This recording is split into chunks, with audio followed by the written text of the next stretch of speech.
Today we're going to be covering back pain. There are common causes and rare causes. Stick around to learn about the common causes later on.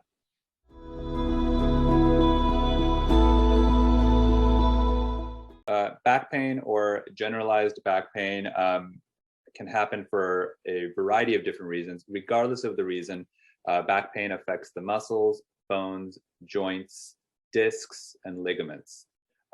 Now, back pain can be very localized or it can be radiating, which means that it can travel. It can travel down the legs and even into the feet. A lot of people experience stress first at their lower backs, which can get the joints and the muscles to stiffen up.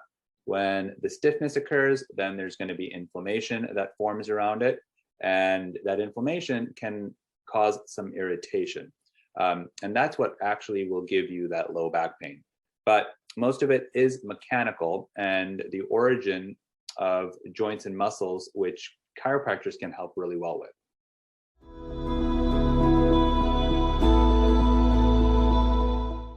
So back pain can be very localized, or it can be traveling.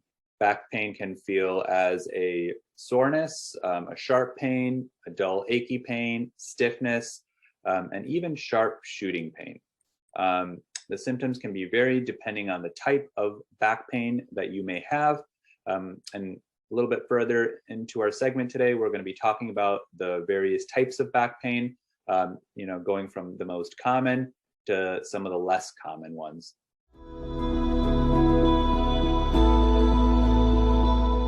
There are some back pain, especially very new back pain, that can be self-resolved with rest, stretching, and even some exercise.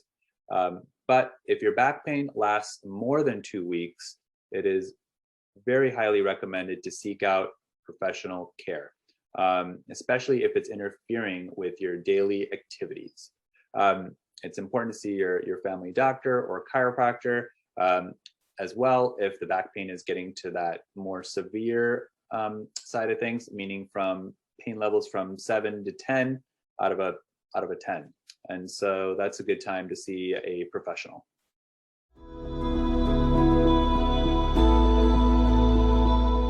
Back pain is caused by dysfunction at the muscles, tendons, ligaments, nerves, discs, and bones, meaning specifically the joints.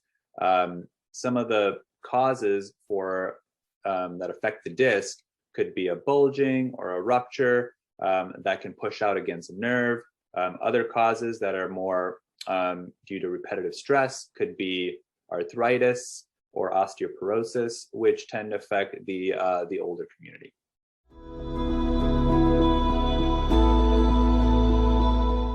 The causes of low back pain can definitely vary, going from more common causes that we see at our clinic here in San Francisco versus some more not so common causes.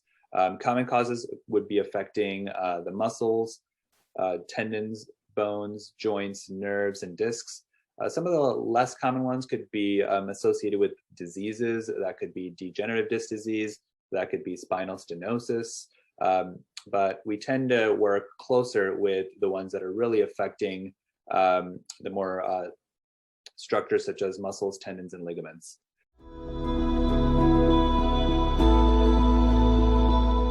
Factors contributing to back pain could be age-related, activity levels, weight, and other psychological conditions. The ages broken down, 20s and 30s will most likely have back pain with a higher probability stemming from a disc issue, while 60s, 70s, and older could be more at a higher risk for things like degenerative disc disease or osteoporosis. Weight gain definitely plays a crucial role in back pain. If we are kind of tapering on more of the side of the overweight category, that extra weight can be putting more stress on the structures of the spine, such as the discs, the joints, and the nerves. Now also, other contributing factors could be diseases such as degenerative disc disease, which is mostly the spine decaying, causing more pressures down on the discs, causing impingement of nerves as well. Other contributing factors could be, a high inflammatory diet.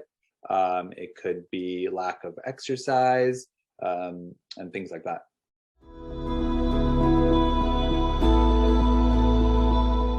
Back pain can be prevented by having a good exercise regimen. That may mean having your toolbox of exercises and stretches that you feel are having an impact, a positive impact on your back.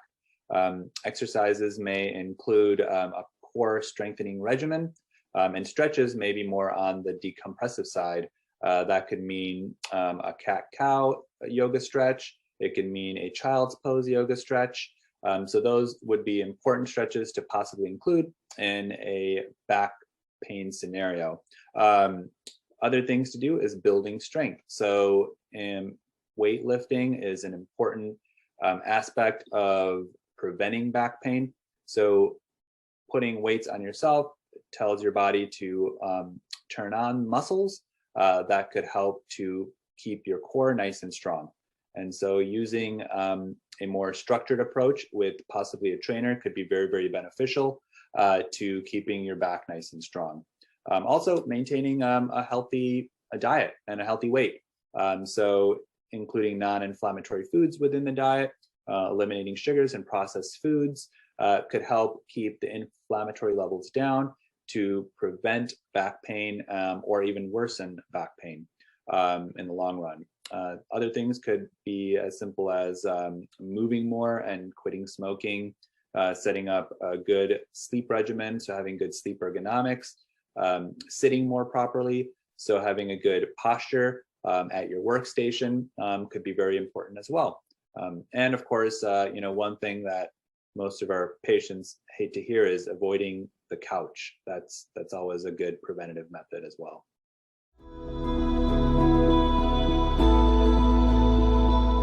So there's, definitely, a couple different scenarios with where you want to have good posture.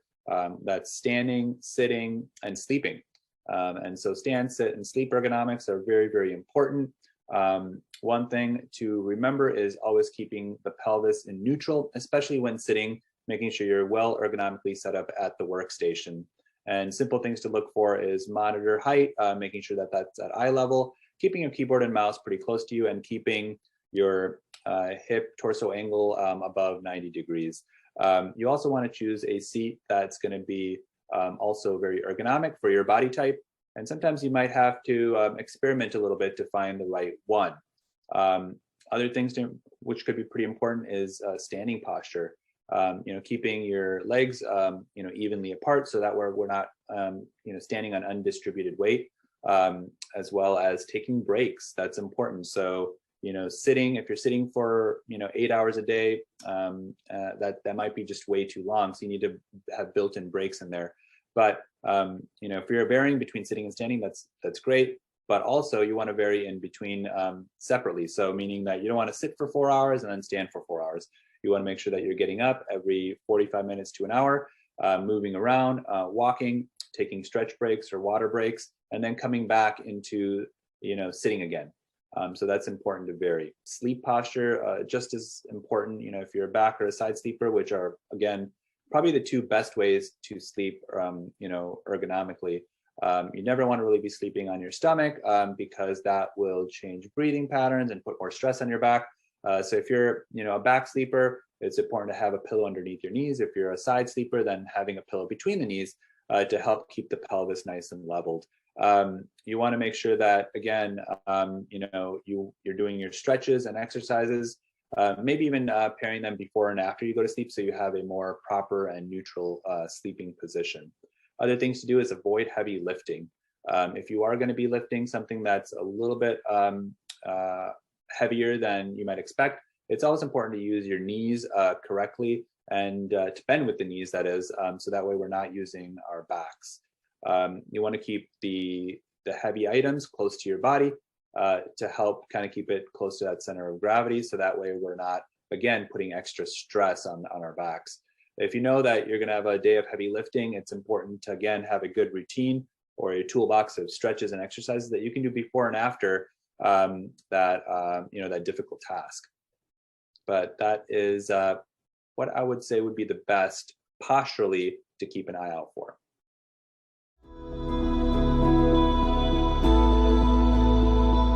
I think that's an important topic to touch on, especially because we are in San Francisco, Silicon Valley. Most of us are possibly sitting in front of our computers for long hours on end. So it's important to set yourself up so that way we're not, adding to the damage. So a few products that are just essential are going to be your lumbar support. So having something behind your back to help keep that nice lumbar curve. Second is going to be, maybe even a seating cushion or a seating disc. I like these things. You can get them on Amazon. It's it's like a half a ball almost that you can sit on top of. So it's almost like you're sitting on one of those nice big fitness balls without it being too distracting. And so having a nice seating cushion is important as well.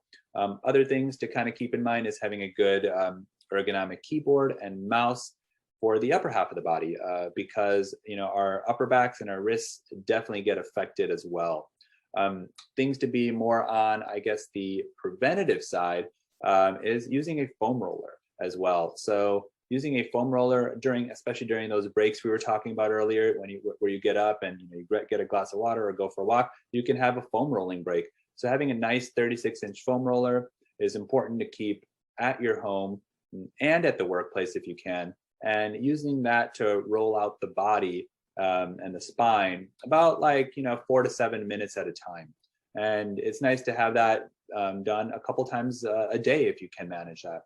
So foam rolling, lumbar support, seating cushion are all great things to consider when wanting to prevent or even manage your back pain.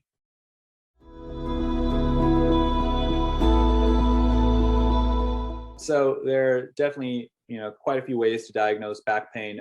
Some of my favorites are an X-ray, an MRI are probably my go-tos. An X-ray is going to be looking at the bone structure to look at the alignment, the disc spacing. An MRI will look at more at the soft tissue and the liquids. So that'll be like the discs, the nerves, and so each have their place in showing us what we're looking for. So an X-ray might be taken more if we're suspecting a bone or joint issue, an alignment issue. An MRI might be taken more if we're maybe assuming there might be a disc or a nerve impingement going on. And so these are the two big reasons why we take these types of images. Other things that are definitely still pretty common, if your back pain is paired with nerve pain, then a nerve conduction velocity test or an NCV test might be done by your primary care doctor as well. Other things could be a CT scan and blood work if there is other suspecting causes for your back pain.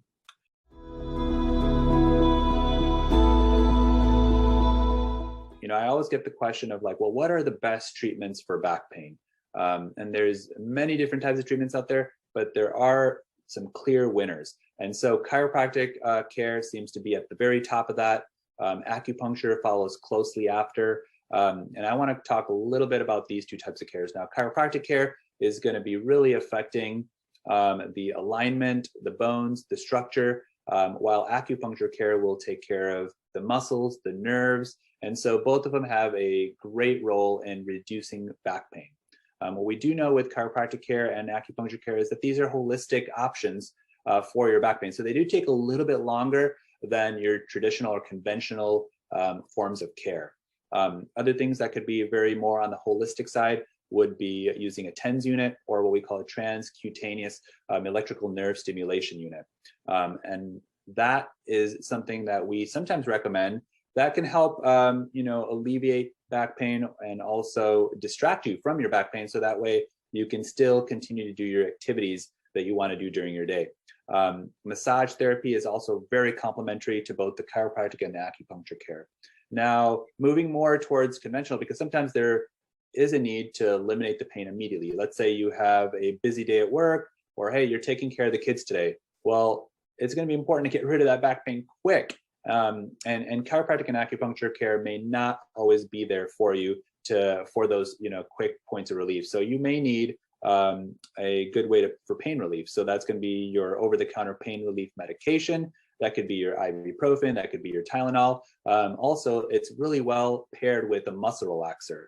And so that's a good almost cocktail of two types of pain relief options that you have. So your over-the-counter pain relief, which is your anti-inflammatory, and as well as your muscle relaxer. Those are the two big ones. If your back pain is very, very severe, your doctor may even suggest getting a steroid injection or a corticosteroid injection. Now that could be very beneficial in the fact that it's there to really give you pinpoint relief at the area that you're feeling the most amount of pain. And so these are your options. Of course, if we've exhausted some of the more conventional routes and we've exhausted your holistic options, the last resort would be surgery. And we don't want to end up there, but sometimes it is necessary to get surgery. We want to do everything possible to avoid that. And that's what we have at our clinic, our options for you to be able to avoid going down the surgery route, because nobody ever wants to be at that point making those decisions.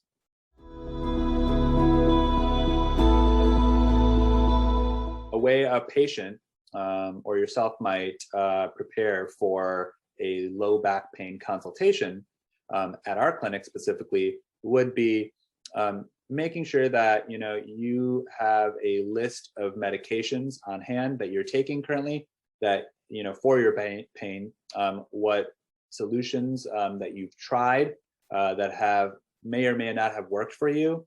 And these are some of the questions that we'll be asking during our consultation. What caused your back pain? What have you tried? What's worked? What hasn't worked?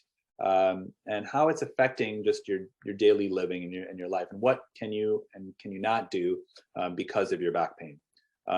At your first appointment, when you walk into our clinic, we're going to make sure that we have some of that information ahead of time, so that way we can make the process a lot smoother when you get in there with your doctor. Your appointment, may last between 30 minutes to an hour, depending on the severity of your back pain. We may even want to take imaging. So we will refer you for maybe either an X-ray or an MRI, as discussed earlier, depending on what we may think your back pain is due to, or what your cause might be. Now, if imaging is necessary, that doesn't mean that we cannot start on treatment right away. It just really is on a case-by-case basis. So at your appointment, we'll do the consultation. We're going to be doing the examination. And the examination includes orthopedic examination. So, muscle testing, kind of pushing into areas that, you feel are painful, so we can get a better idea at the sense of severity of your pain. And we're going to just get you moving around. Can you bend forward? Can you extend backwards? Can you pick an item off the ground? Are you able to get on our chiropractic table easily? And so these are things that we're going to be looking out for during your first visit. A big question that we get is like, well, what should I wear, during my first visit? And it's important to note that, loose clothing is always more preferred than wearing something like jeans or, a thick sweater, because we want to make sure that we have access to different parts of your body, especially if it's your back. We want to make sure we have access to your back, but also we want to make sure that you're comfortable as we're possibly moving and having you move around during your session. So wearing loose clothing, very, very important as you come in to your first visit with us. At the end of your visit, we may or may not treat you, depending on how severe your back pain is. So your treatment, if we do feel like you're a good candidate for our therapy, may include a chiropractic adjustment. That could be dry needling. That could be muscle work or soft tissue work. That can mean instrument assisted muscle work or soft tissue work, and other palliative methods. So depending on the type of back pain you have, we may incorporate some of these tools at our disposal. Other things that we have at our clinic that we can use for your back pain that are bonus at our clinic are shockwave therapy and laser therapy. Now, shockwave therapy are indicated for some types of back pain, not all. And laser therapy is mostly indicated for most types of back pain because it helps to reduce inflammation and severity of your back pain at that moment. So if these types of, more cutting edge technologies are warranted for your back pain, we will definitely let you know at your first visit. And by the end of your visit, you'll have a pretty good idea of what it's going to take to get your type of back pain better, and what that looks like in terms of a care plan and how many visits, cost, and all of that. So we look forward to seeing you at our San Francisco clinic soon. Look out for Truspine. Our phone number, 415-421-1115. Give us a call and we'll get you set up for your first consultation.